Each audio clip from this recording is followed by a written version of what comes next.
What are some of the weirdest scams criminals actually come up with?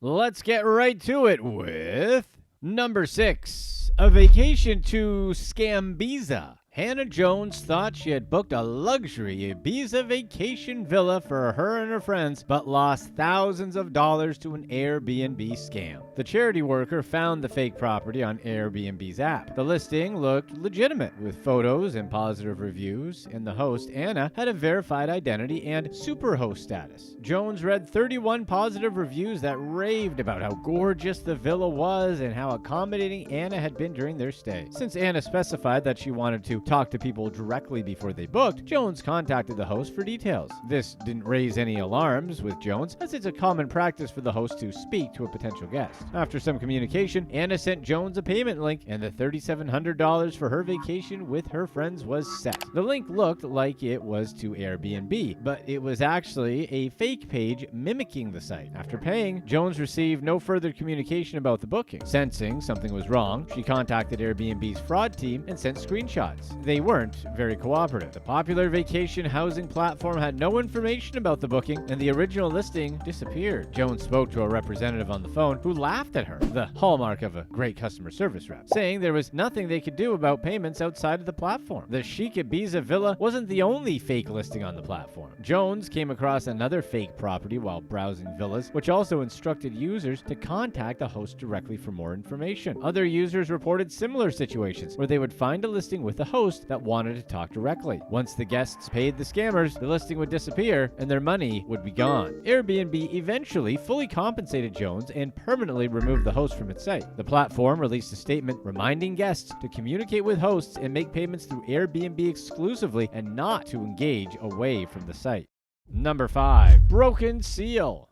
Seal superfan Reka Halasi lost $2,500 in a fake romance scam after a con artist posed as the musician. We know. We were disappointed too when we found out the story didn't involve an actual seal and a fake seal scamming people like some kids movie from the 90s. In case you forgot, Seal is the guy who sang Kissed by a Rose. Halasi was a huge Seal fan, having followed his career for years and had eagerly awaited the release of his new album. She took to his Instagram profile to directly message him about how much she enjoyed it and congratulate him on his success. But Halasi wasn't actually talking to the real Seal himself. A scammer had created an Instagram profile where they posed as the singer. The fake Seal quickly responded to Halasi's message and invited her to communicate through WhatsApp. She felt that they formed a connection, and Halasi fell even harder for her favorite musician, thinking that there could have been a romantic spark. Halasi, who lives in Hungary, had a video chat with the scammer where he sang her favorite song, Love's Divine. To pull this crazy stunt off by looking and sounding like Seal, he accomplished this by using special software to manipulate his voice and appearance. The thought of some guy pretending to be Seal singing a song no one has heard of and some lady being all excited would be a little crazy. That's a song reference for all you Seal fans out there. Believing a romantic connection was forming between them, Halasi was surprised to hear that the singer, who's made multi-millions in his career, was having financial issues. But hey, in the name of romance, people get a little crazy. Fake Seal asked her to loan him $14,000, but Halasi was unemployed and could only afford $2,500. The scammer wasn't happy with her offer and pressured her to find ways to get more money. He told her to sell her apartment, borrow from friends, take out a mortgage, and other extreme measures. Fake Seal here is kind of entitled, to be honest. Fake Seal bombarded Halasi with messages where he told her how much he loved her and was excited for their future, claiming they could make it work if she gave him the money. Halasi couldn't produce the money he needed, but she still sent $2,500, which was quite the chunk of change for her. When she realized she'd been the victim of a scam, Halasi contacted her local police in Budapest, but they didn't have the resources to investigate the situation. Number 4, a musky stench.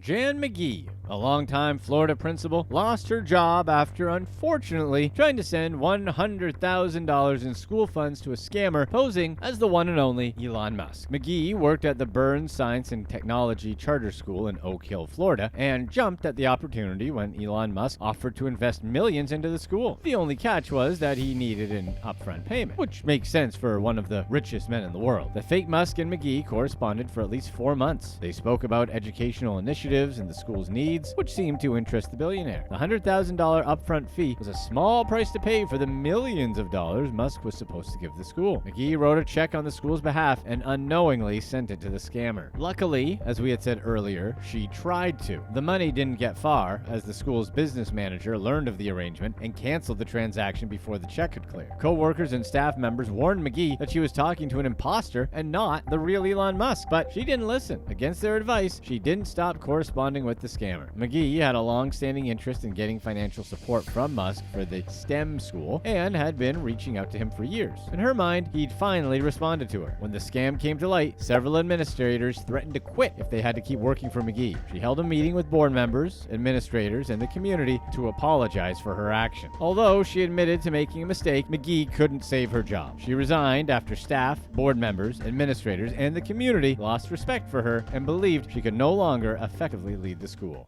Number 3. The Barcode Bandit. When mother Kylie Milner fell upon hard times, she resorted to a fake barcode scam to buy expensive products at low prices. Milner's husband abandoned her suddenly, leaving her with a substantial mortgage, a mountain of debt, and a daughter to raise. Overwhelmed by suddenly being a single mother and solely responsible for paying off their debt, Milner was desperate. So she used fake barcodes from cheap grocery stores and placed them on more expensive products. Milner paid for her items at self-checkouts, which were less likely to catch her than a cashier. Milner went to multiple stores in the area, using the fake barcodes and stealing items like meat, sheets, dishwashing tablets, cleaning products, and even expensive coffee machines. Her suspicious behavior caught the attention of a store manager, who watched her walk around the store and confronted her at the self-checkout. Milner brushed it off, claiming she forgot her wallet and fled the store. Another store employee was confused when she used a fake barcode on a rump roast. The employee noticed the discrepancy and voided the sale, but Milner pretended to have no idea of what happened. After several incidents, grocery store workers witnessed Milner's odd behavior. On one occasion, supermarket staff were confused when they noticed they sold an excessive amount of noodle packets, which cost 72 cents each. Staff investigated the matter and connected the transactions to Milner. Multiple grocery stores initiated investigations into her activities, particularly when they noticed a pattern of selling an unusually high amount of a specific low-cost item. The police used various methods to trace her, such as security footage, and used her bank card information to connect Milner to the crimes. Once they had the necessary information, law enforcement obtained a warrant for Milner's arrest. Family and friends quickly defended the single mother's actions, highlighting that her husband abruptly abandoned her, forcing her to pick up the pieces. They provided letters to the court expressing empathy towards her and emphasizing her good character. Her sister, Michelle, wrote about Milner being a devoted mother and that she'd been trying to turn her life around. Milner's sister-in-law also characterized Milner as a loving and caring individual who'd made wrong choices due to finding herself in a challenging situation. Milner's father came forward to express that she was sorry for what she did and would turn her life around. She pleaded guilty to 31 counts of fraud and 3 counts of attempted fraud. Milner also admitted to 1 count of possessing a drug-related utensil, as investigators found a pipe with burn marks in a handbag in her home garage. The store, noticing a large number of noodle packets being sold, must mean they're not anywhere near a college campus. Number 2. Bulgarian Spotify scam. A Bulgarian scamming operation earned millions of dollars on Spotify without technically breaking any laws. The scheme exploited Spotify's payout structure, as only plays from Spotify premium paid accounts are counted towards the number of plays. Scammers uploaded music clips they own the copyright for onto the music platform, putting them into playlists called Soulful Music and Music from the Heart. Both of them sound like that Celine Dion playlist all moms would probably like. The scammer created thousands of accounts and may have used software bots to play these tracks, manipulating the payout system. The scammers played 43-second tracks continuously, generating huge numbers of monthly listens, earning hundreds of thousands of dollars. They likely made $3 million over 4 months using conservative Spotify payout figures from the time. Each week, the streaming platform would confidentially send revenue reports and playlist rankings by the amount the playlist had earned to industry insiders. In late September 2017, both of the Bulgarian scams playlists had climbed higher than any playlist created by a major label. This prompted industry insiders to report the unusual activity to Spotify. Despite the effort that scammers put into the operation, their playlist had several red flags. The short duration of the tracks and obscure artists behind them, combined with a low number of subscribers but high number of listens were all telltale signs. Although the scam was extra sneaky, it wasn't illegal. Members of the operation legally owned the copyright for each music clip, having bought and paid for the tracks. Therefore, they didn't violate or break any copyright structure. Instead, they took advantage of the platform's terms of service and structure to make millions of dollars. Before we get to the last story, if you're enjoying these cases, then be sure to stay tuned right on this video for our past release about how this African playboy is spending his country's money. Number 1. Cops capture London phone scammers. A gang of 4 men posed as police officers to steal money from their elderly victims' bank accounts. Mohammed Rahman, Mohammed Marjan, Mohammed Hussein, and Shariful Islam contacted their victims claiming that they were investigating bank fraud. They ran their operation by calling police and telling them that someone had transferred counterfeit currency into their bank accounts and that they needed help catching the culprits. To do that, the fake police would arrange for someone to collect the cash from their homes, assuring them the money would be returned by the end of the investigation. However, the courier was one of the gang members, and the victims never saw their money again. The 4 men used burner phones and made over 7,000 calls to potential victims nationwide. They stole over $360,000 from at least 60 people. Their scheme wiped out many of the elderly victims' life savings, with at least half of the victims still not having been reimbursed by the banks. Many victims were intelligent retirees who once worked professional careers but still fell for the scam. The real police investigated the gang's actions and executed a warrant at a London property that they connected to the gang's activities. When the officers entered the property, one of the suspects climbed out of an open window. As officers searched the property, they realized the suspect had fled and focused their attention on the backyard as they slowly filed out of the property. A dramatic chase followed, where the suspect ran across multiple rooftops, with officers scaling walls and jumping from roof to roof behind him. They dashed across metal scaffolding, over a residence patio, and ran down narrow alleyways. Instead of repeatedly shouting "parkour" during the chase like he should have, the suspect instead kept shouting that he wasn't resisting, which was technically true since he wasn't physically fighting arrest. He was peacefully attempting to parkour away. Eventually, officers cornered the suspect and arrested him. Once he was caught, they arrested the other 3 bank robbers as well. Rahman, Marjan, Hussein, and Islam pleaded guilty to conspiring to commit fraud by false representation, and Rahman, Marjan, and Islam also confessed to possessing criminal activity. Love him or hate him, it's clear that former U.S. President Donald Trump rewrote the rules regarding how a commander-in-chief should behave in the White House. For Lawrence Luau Malong-Yor Jr., Trump was a role model in his pursuit of riches and political power. Lawrence is the stepson of a former military leader in South Sudan and claimed that he made billions of dollars on his own, even though most of the country's residents live in extreme poverty. Even as the nation remained involved in seemingly endless war and struggled to provide enough food for its population, Lawrence flaunted his wealth in some flashy ways. At one point, he uploaded a video to Facebook that showed him tossing around $100 bills strewn across a bed. He indicated that the total amount of cash topped $1 million and described his location being at a presidential suite at an expensive hotel. However, he did not specify what city he was in. Aside from merely showing off his cash collection, Lawrence, or Young Tycoon as he calls himself, insisted that he was a generous philanthropist. He said he donated millions of dollars to organizations including the Red Cross in Kenya and South Sudan. Among the other recipients of 7-figure donations he claimed were churches across the region. Of course, representatives of these groups provided an entirely different story. John Mayom of the South Sudan Red Cross asserted that he knew nothing of any such donation, saying they were following up on this misleading and malicious claim. As for conspicuous consumption and shameless display of wealth, Lawrence made it clear that he didn't think it was so wrong. In fact, he described himself as a die-hard Trump supporter and pointed to the former president as a shining example of someone who's not ashamed of his massive bank account.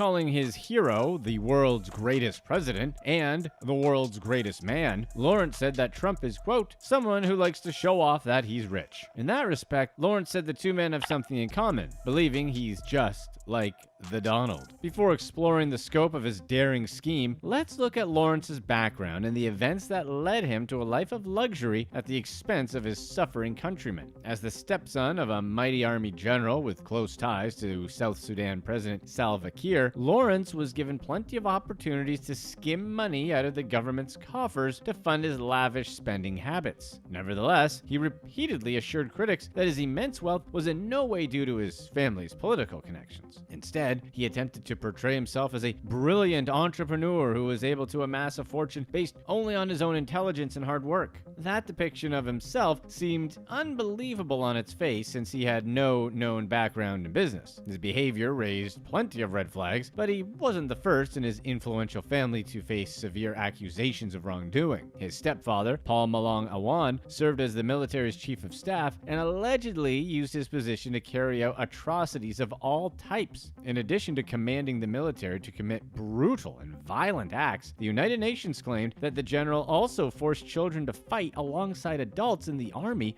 throughout a years-long civil war. Lawrence was born in 1988, and his mother married Malong a few years later after his biological father's passing. This set the boy up for a privileged life with a nation that offered few opportunities to rise out of crippling poverty. His family moved away during his childhood, but he was considered a member of South Sudan's elite upon moving back. In addition to posing for photos with the president and other top officials, Lawrence was given the cushy government job of reaching out to foreign investors interested in launching diamond, gold, or oil excavation efforts. This position allowed him to travel around the world on the government's dime while adding expensive new items to his massive collection of luxury toys. Despite presenting himself as a billionaire tycoon, Lawrence simultaneously crafted the persona of a selfless public servant. He claimed that all of his efforts to make himself rich were also part of a plan to bring new jobs into South Sudan. While the nation sank deeper into the grips of war, Lawrence insisted that he only wanted to allow the citizens to lay down their weapons and earn an honest living. As it turns out, there wasn't much about his behavior that could be described as honest. He repeatedly denied accusations that he only got rich because of his family's connections. Instead, he said he was, quote, blessed by Jesus Christ, and promised ordinary citizens they could reach the same level of success. At one point, Lawrence insisted that his family name didn't make any difference. He was a businessman, and that's all there was to it. Although he tried to paint himself as a savior for the citizens of South Sudan, his social media presence offered a different perspective.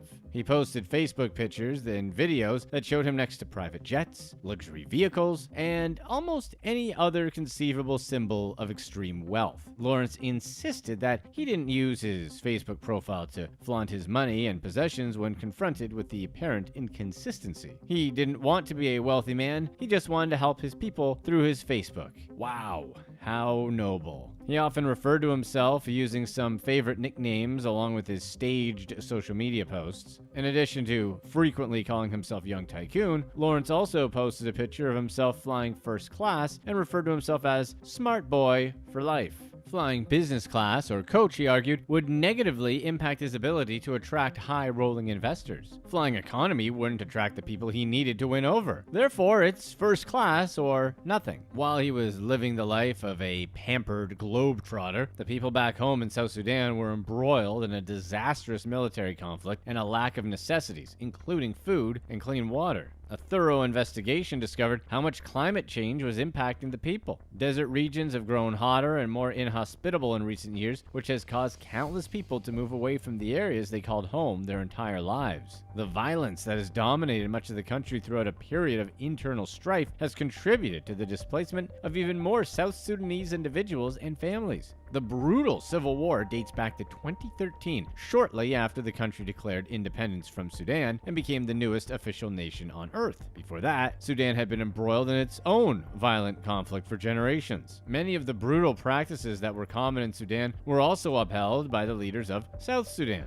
The regime extinguished dozens of prisoners, and hundreds more were sentenced to capital punishment under the country's strict legal system. To make matters worse, the nation was secretive about how it handled executions, so there were probably some forms of capital punishment carried out without being reported. Some children were reportedly handed down extreme sentences during the nation's extended period of fear and turmoil. Hundreds of thousands of people were taken out over 6 years as military leaders who backed the nation's president squared off against those who sided with former Vice President Riek Machar. With adequate health care and clean water in short supply, much of the nation has grown accustomed to living in reprehensible conditions. The vicious cycle of poverty is made even worse because nearly 3 in 4 South Sudanese citizens are believed to be illiterate. Things became so bad in this troubled nation that an organization with ties to George Clooney took an interest in exposing the situation to the rest of the world. He co-founded The Sentry, which performed a deep analysis of what had gone wrong in South Sudan and what other countries could do to help. Following the eye-popping results of that probe, Clooney warned nations worldwide that the unrest in South Sudan could soon expand to impact other regions of the planet. He said that people should care not just because it's the right thing to do, but because at one point or another, it's something that everyone will be dealing with. The group's report determined that a corrupt network at the helm of South Sudan's government has been responsible for defrauding the struggling citizens of the nation out of what little money they had. Although Lawrence was the flashy big spender, his stepfather was really wreaking havoc behind the scenes. Malong was the governor of the northern Bahr el Ghazal region between 2008 and 2014, but when he took over as a prominent military leader, his behavior triggered some red flags. He was the top officer in the South Sudan People's Defense Forces until May 2017. During that time, he served as a personal advisor to the president and allegedly orchestrated a series of war crimes. Dating back to 2013, 2 militia groups carried out a slew of executions with the apparent goal of protecting the president and Malong. Reports of the atrocities captured the attention of the United States, which tried and failed to impose sanctions against the general and other high-ranking officials. As the Sentry determined in its report, Malong also collected a range of luxury possessions and extravagant residences in Uganda throughout this period. One spacious home was built within a fortress and boasted a 7,000 square foot floor plan. A second villa was about 6,000 square feet of space, built in an exclusive Bungu community. In addition to his government salary, Malong and his close relatives maintained a financial interest in various international firms. President Kiir has also courted controversy through his alarming actions and conspicuous displays of wealth. Although his salary as president was a mere $60,000 per year, investigations found that he had amassed a fortune in other countries. Furthermore, his relatives were living in luxury and escaped the brutality and poverty affecting citizens in every corner of South Sudan. Close relatives of the president were tied to scams and schemes that allowed them to profit off the civil war while bringing more uncertainty and food insecurity to the nation. Kiir funded a sprawling ranch where he was free to store a range of weapons and other military gear that he bought with all his ill-gotten riches. There were even attack helicopters found at the ranch, leading to concerns that the unhinged president might turn his cache of weapons against the citizens he was supposed to be leading. While some corrupt political and military leaders can escape justice based on their financial assets and influential connections, Lawrence was finally brought to justice in 2021. He was eventually charged with a scam he perpetrated with a pair of accomplices. Prosecutors determined that the 3 scammers convinced a pair of foreign investors to sink their money into a fraudulent gold business in Uganda. As large sums of money moved through accounts based in multiple countries, evidence showed that the scam brought in more than $1 million.